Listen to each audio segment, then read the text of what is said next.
British policies and their impacts. Education policy of the British. The British education policy in India was shaped by various factors, including the desire to maintain control over India, promote British cultural and political ideologies, and create a class of intermediaries to administer India. Below is an overview of the key aspects of British education policy in India, which serves as a significant example of the British's broader educational approach. Initial reluctance and limited investment. Education in India was mostly provided by religious institutions and traditional Indian education systems, example, gurukuls and madrasas. The British were little interested in developing a formal education system for the native population, rather they were focusing on military control and trade. Promotion of Western education.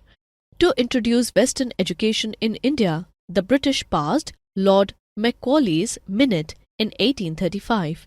It was one of the most pivotal moments in the development of British educational policy.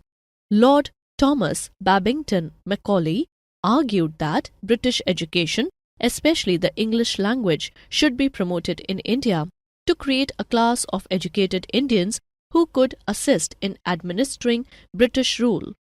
Macaulay believed that English should be the medium of instruction rather than Indian languages, and that Indian classical literature and culture were inferior to Western civilization. This Macaulay's Minute led to the establishment of English language schools and universities. These institutions, while promoting Western education, were also used to train Indians for clerical jobs in the colonial bureaucracy. The Wood's Dispatch. The Wood's Dispatch of 1854, written by Sir Charles Wood, was a landmark in British education policy. It is also known as the Magna Carta of British education in India.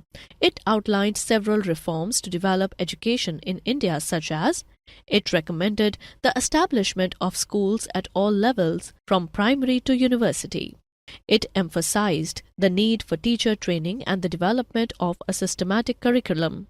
It also stressed the importance of spreading education to both urban and rural areas, though the actual implementation was often limited.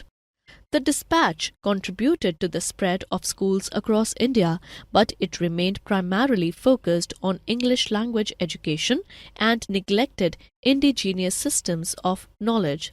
The British now started to establish universities in major cities such as Calcutta, Bombay, and Madras. These universities primarily offered Western-style education with an emphasis on British literature, history, and science. The Hunter Commission. The Hunter Commission was set up in 1882 by Lord Ripon to evaluate the progress of education in India. It found that while the number of schools had increased, the quality of education remained poor and the majority of Indians still had no access to education. Thus, the Commission recommended expanding elementary education, improving the curriculum, and training more teachers. However, the emphasis continued to be on educating small elite rather than masses. The role of missionary schools. Many missionary organizations established schools across India, particularly in areas with fewer British government schools. These schools often focused on religious education, with an emphasis on Christianity, alongside subjects like English, science, and Western culture. Missionary schools played a key role in spreading English education, though they were often viewed with suspicion by many Indians due to their religious and colonial affiliations.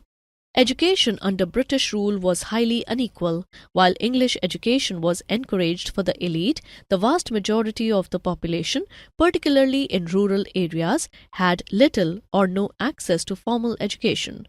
The education was mostly for men, with very limited access for women or lower caste people.